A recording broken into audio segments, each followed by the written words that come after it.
Hey guys, Anfield here. Welcome back to another video. Today's video, we're going to be looking once again upon Hystria. I did make a guide on this already, but things have changed since then. The grind spot itself was updated and expanded. So since the game has also changed, I thought let's go back and have a look at Hystria.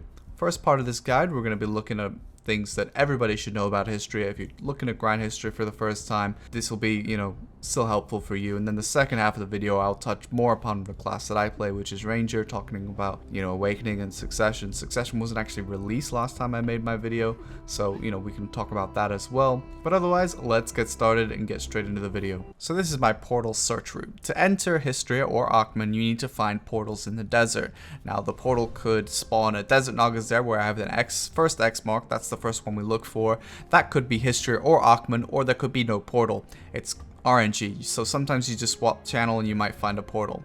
So there is a quest you can do, but I don't really recommend worrying about it, because although it would teleport you to the dungeon of your choice, unfortunately it also requires Black Spirit Claws. Now if you want to search for portals, you can do what that guy's doing, go through a camel. The best would be to have a unicorn, which I used to have. A moment of silence please. But I'm just gonna run. So as you see there, I have a completed compass, but for many of you, you won't have that obviously if you're watching this guide. So you can buy a temporary compass that lasts for a couple days. Off the market, you need 3 part of the Explorer compasses to actually craft it. The other option is, if you're watching this during the Oasis event, you can buy a 1 silver compass, which is obviously very good. It helps you see in the desert, otherwise you can't use the world map. So our second location here is actually by the Oasis, so this portal is actually spawned. So as you can see here on the map, this is where I am. You won't be able to look at the map like that unless you have a compass. So we're going to enter this portal, and unfortunately it is actually Hystria, which, it could well have been Akhman as well, unfortunately. So we got lucky there, but if you spawn here by this little ramp by the water here, you're actually on the back rotation to the main. So you can actually just skip through here and go to the main rotation if you want to do the main rotation. This used to be the only rotation, but now there's quite a few, so you don't have to do this rotation. So here's a list of things that you will need. 245 AP with a Kudum is what I would recommend. You can do 235 AP with a Kudum, however, with some classes. 301 DP, very easy to get. That's basically just Tep boss armor. If you have a Kudum, you should be over that anyways, but you could also get DP from the journals too. So that's not too bad. Crystal wise though, you want to be looking at using 2 corrupted crystals. They are best in slot, regardless of the offhand you're using, because you could use Nuver. That's assuming that you're 261 AP with Nuver. Because of the bonus AP brackets, 261 Nuver to 269 is where Nuver is actually better than Kudum in PvE, but once you get 261 AP with Kudum, you can go back to Kudum again. But keep in mind that regardless, the corrupted crystals are BIS. So for your drafts and your perfume, Giant's Draft is the best here, so you want to use that if possible. You can use Frenzy if you have poor HP sustain, such as Ranger, but if you were able to grind the Infinite Potion, then you'd probably get away with Giants regardless. The Spirit Perfume Elixir does make up for the crit that you would lose by not using a Giants and using a Frenzy instead. So you can use that. Also, it gives you mana sustain if you need that, Ranger. So keep that in mind as well. That's an option for you. Do not use a Beast Draft regardless though. Giants or Frenzy, preferably Giants. So if we're looking at the drops, you can get a Tongue Grind Necklace. Tongue Grind Necklace is an excellent payout, but you can also get the Tongue Grind Earring, not directly, but you can get them through the 2 shards. So because Akhman drops so many red shards, there's tons of those on the market, so the money drop is the black shard, and that'll allow you to craft a Tongue Grind Earring for some good money. You can also get the 2 pieces of the Laffy Bed Mountain Compass, people call it the Golden Compass. So to craft that, you get 2 drops in Hystria and 1 drop in Akhman. They're very rare, especially 1 drop that drops from the Elton or the Bolton. It used to only be Elton, but it's Bolton now too. So if you can get that, that's awesome. I showed it a little bit earlier in the video. You can also get money from crystals and from scrolls, and the trash loot is worth 15,000. And lastly, we have the food buffs. This is where it gets a little bit interesting choice-wise. The Simple Cron was buffed quite a lot, as Energizing Cron and Simple Cron were combined into 1 buff. So Simple Cron is very good in PvE, also helps you with damage reduction from the monsters. However, you could choose to run Exquisite because it does offer back attack damage as well. And because Hystria is all about those back attacks, technically Exquisite could be better now.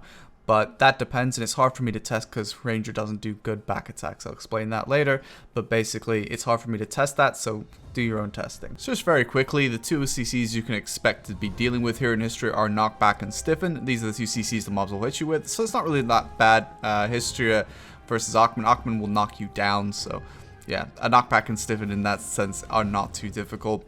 Just be careful, if you do have low DP and you do get CC'd, there is a good risk of death, especially if they catch you with back attacks, so just be careful. I have a lot of DP, so they don't really affect me, but you can get killed quite easily. So let's talk about the pull. I'm going to use 261 maneuver bracket here to demonstrate this. Now, Awakened Ranger does not back attack well, but at least it's better than Succession Ranger, but other classes do this extremely well. What you want to do is pull to the Elton or the Bolton. Those are the two range mobs, so pull the mobs to those, and then you're looking for the back attacks there. You can see them coming up there. For Rangers, you have to be literally right behind the mobs. For other classes, you can be much further behind. You also want to stun the mobs in a position facing away from you so you can achieve those back attacks. To do this, you can use normal stuns on your character, or you can use knockdowns. The mobs cannot be knocked down, so interestingly, if you use a knockdown ability in PvP or PvE here, it stuns the mobs rather than knocks them down. I mean, you'd expect it to do no CC since they cannot be knocked down, but it does a stun, so that's pretty interesting to know that. A lot of classes have very good spammable back attacks, so make sure you abuse that. Now, one thing that I'm going to show you here is that, as you notice, I did this demonstration here in Remastered, but you really shouldn't grind endgame spots with Remastered if you can avoid it. Instead, you want to go on low settings. You can see I have a recording in 1440p chunks my FPS in Remastered. So if you have higher FPS, your damage is much higher than if you have lower FPS. So that's good game design, but there you go. So realistically, although you can grind it Remastered if you choose to do so, if you really want to max out and put your trash as high as possible, you can go for the lowest settings possible. If you don't want to do that, you want to kind of have a compromise, I recommend medium settings. I really rate medium settings. I think they're really good, but, up to you. So, yeah, low settings at least, if not optimal, are pretty good for grinding endgame spots for your higher DPS. So before we get into the Ranger specific grind, we're going to show you how to quickly get to the main rotations on Hystria. So starting from the NPCs, you can see here that basically it's just a straight shot with the river to your left here to the first rotation, which is the old main rotation. Pretty easy to get to. The main rotation is still pretty good, but I think people prefer generally the extended rotations these days, but it's still good and generally less contested, so that's a benefit too. So this is the back rotation actually, which is kind of close to the little slope with the water where you can sometimes spawn. I showed you earlier in the video. And then up here is kind of a safe area. You can sometimes be hit, so just be careful. You might want to log out and log back in, and the mobs shouldn't aggro you at that point, but just make sure you don't go AFK before you're absolutely sure. So again, starting from the NPCs, we're going to take a left this time instead and run through the old Elton rotation, which is where OGs used to grind the Elton compass piece. So yeah, this is the extended areas, which are pretty popular. There's a good Cow Quest rotation, which is great because they drop black shards, the money drop here. Red shards drop from Eltons and Vodkins are really not that valuable. Well, really not that, they're not valuable. Realistically, the black shard is what you want, so yeah, that's great to have that. And then at the very end, there's actually an Elton rotation, which is good for if you're trying to farm the compass. The Elton compass piece is the rarest, and it's dramatically rarer than the other two, and so having a lot of Eltons here in this rotation is very good. You can kind of expand it to the back here, or you can go into that other rotation we ran through to get here. So those are the rotations for you to check out. So starting off here with the Succession grind, we're going to use 261 AP maneuver bracket to do this. We're going to run a Frenzy simply because Frenzy is pure critical hit damage bonus, whereas Giants is special attack, which means back attacks and down attacks, which we won't be getting any here with Succession Ranger, so might as well go with the Frenzy. So you could use Giants, I suppose, but for this, we're going to use the Frenzy. So basically, I'm going to show you roughly a couple different things you can do, what to look out for. So to start off, we're going to pull here these mobs into this Elton with Blasting Gust, applying the immediate ranged debuff the Blasting Gust has, or excuse me, the evasion debuff, not range debuff, that's Will of the Wind. Then into Razor Wind with Kiss of the Wind Flow, so I can achieve Penetrating Wind, which is a big nuke, and then finishing off with Blasting Gust. So this used a couple different cooldowns, but not as many. I wanted to try and do it without Ultimate Blasting Gust just to see what the damage was like. So you can see here I'm pulling them to the Elton. Again, Elton is the range mob here. Then I'm using Prime Evasive Explosive Shot for the not only the good damage, but also the iframe, so I don't take any damage to myself while also DPSing them during the pull. You don't have to do that, but that's just, you know, there's no S block, so. So you can see there, I apply an extra Blasting Gust again to refresh the evasion, and then go straight into Razor Wind, which is E, and then you start left clicking, and then as soon as you start shooting, you can hold left and right mouse button with shift, and that'll activate Penetrating Wind and Charging Wind once it's done with Razor Wind. You need Kiss of the Wind, which is a pre-awakening flow to achieve that, and then I'm just going to do Will of the Wind for extra DPS at the end. So this was kind of like my first test pull. I just wanted to see what some methods I could use here. I'm not necessarily going for what I think would be the immediate best with every cooldown ready to burn, but I just wanted to see what it was like. So yeah, and I'm finishing them off with shotgun, which is okay when there's only 1 or 2 mobs left, so you don't really want to shotgun when there's more than that. So here I'm testing Ultimate Descending Current. The problem with Ultimate Descending Current is it actually can stun the mobs because of the PvE knockdown, so you need to be really careful how you pull with that. So here I'm going into a little bit of Will of the Wind just to try and get the range debuff upon the mobs. But there's a critical problem here with this pull specifically, which is why having the tighter pulls is more important. Vodkins can be a pain for this, I'll tell you right now. Vodkins want to do their own thing, so just be careful pulling those. So you can see here the damage from Descending Current is actually good, but you can see some of the mobs kind of like a little bit stationary, which is not exactly ideal because you really want to get them pulled tight as quickly as possible. So yeah, there's a stiffen, by the way. You can see I got stiffened by the mobs there. So now I go into Nature's Tremble for the debuff to their DP, and also I have a monster damage add-on on that, so that's really good. Then here's the problem. I go into Ultimate Blasting Gust. However, because of the angle that I do it at, I don't hit this Vodkin. So you have to be really careful with that, guys. Just make sure that you're hitting everything. Ultimate Blasting Gust is good for damage, and it does hit a wide AoE. Just make sure that you aim it against all the mobs so you're not left over with an extra mob like I am in this pull. Now, is it better with this AP to have skipped this Vodkin and just pulled it to the next one? Probably, but, you know, completionist. So this pull here is another pull I'm going to show you. Again, I'm using ES to get extra damage.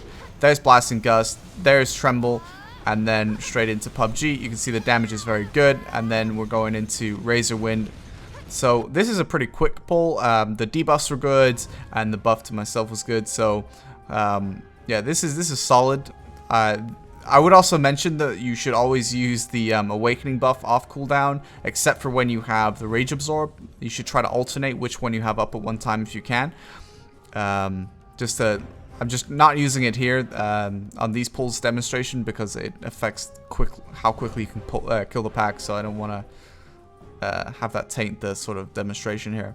But you can see here that the pull is very, very good, and the mobs take a lot of damage. So these are the add-ons I'm using for PvE with Succession at the moment. The top one's mostly irrelevant more for PvP, but they do actually factor in. You can see the Will of the Wind having attack speed is nice, and also the accuracy is decent. And then, you know, the Penetrating Wind is pure PvP, so you could swap that out if you really wanted to, but the most important one here is the bottom Succession one. So you got Razor Wind, which is a more spammy skill, lower cooldown than the other two below it, but it gives less monster damage, but it's still decent. I would definitely throw that in there for more consistent monster damage upkeep. And then you got Nature's Tremble and Regeneration, both giving 25. You want to have both these, really, in my opinion, and then you alternate on the pull which one you use. Regeneration gives you a nice attack speed bonus because you don't have Fire Knot, but Tremble also gives you the minus DP against the monsters, or well, players as well, I suppose, but in this case monsters. So both are very good, and I would say use one on one pull, and then you have the cooldown on the other one for the other pull. Okay, so taking a look at the Awakening, it's a much more intensive grind. You need to focus more on your self buffs and enemy debuffs, as well as the APM being higher. Lock that Black Spirit Rage again, Awakening or Succession for the extra buff. So here you can see, again, I'm pulling them to the Bolton here with a basic explosive because it's a PvE iframe, and there's a lot of really buffs and debuffs going on here. So when we slow it down here, I'll go through that. So obviously, again, this is PvE iframe. It does decent damage, and I'm just pulling them towards the Bolton because that's the range mob. So obviously I want them pulled towards the range mob, not the melee mobs. So once I'm ready, I'm going to C-swap and go Waltz of Wind. You can see the knockback effect there, pulling the mobs nice and tightly together, which is really good. Do a little bit of range damage. Vine Knot increases my attack speed. Now, you can see here I'm going to use Wailing Wind, and that's because Wailing Wind gives me a big crit buff as well as a bigger range debuff to the enemy than even Will the Wind can do. So that's really good. Now, typically you want to use Vine Knot more for going into Heavily Knot when you're ready to go into the bow damage, which is usually Razor Wind. But you can use Vine Knot early on if you want to for Waltz of Winds. It's up to you. So you can see here, again, it's a pretty clean pull, and I'm going to ignore that cow clutch because honestly, it's just going to take more time. If you had really high AP, you probably would kill it. So you can see, again, pulling to the range mob here. And doing a little bit of EES just for the initial stage here. I think I get CC'd on this one before I can go. Yeah, so I get stiffened a little bit, and then I can get, or knockback. I can't see what it is. The mobs are blocking it. But you can see that I'm able to, again, pull them with using Waltz of Wind's knockback there. So Wailing Wind into Tempest. The Tempest was added just to stun the mobs, which cancels the knockback that I was pushing on them, which I don't want an extra knockback on these mobs. So a little bit of Will the Wind, but the Wailing Wind is actually the one that's got the debuff on them still. So it'll prioritize the higher debuff, in which case you can use Will the Wind after Wailing Wind, even though Will the Wind has a lower range debuff. So you see, again, pulling to the Elton here, which is the range one. And I'm just going to show you quickly with the Awakening buff, the kind of damage output you can get with higher attack speed.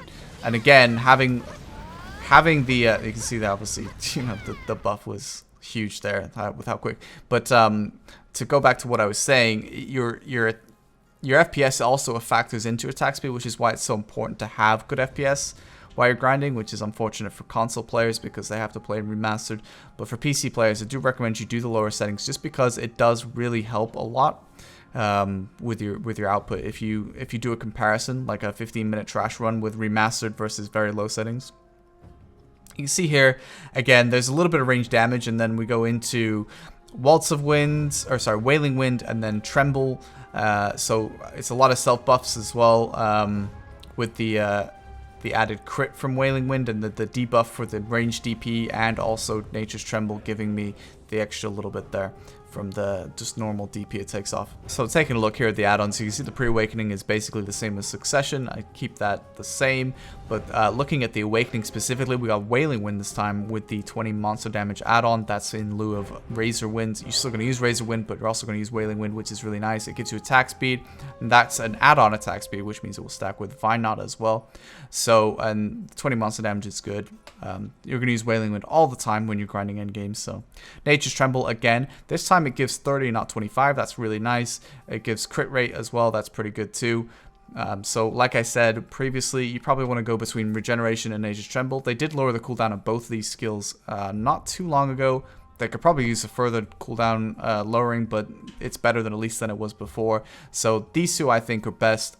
The crit rate's nice, as well as just the 30 monster damage. And like I said, one pack you do Nature's Tremble, another pack you can do Regeneration, and that's what I would go for. So that's it, guys. Thank you so much for watching the video. If you have any further questions, you can leave them in the comments section, or more preferably come to the Twitch channel and ask there. I love helping people out, so just feel free to ask whatever I'm doing in the game. I'll try to help you out if possible.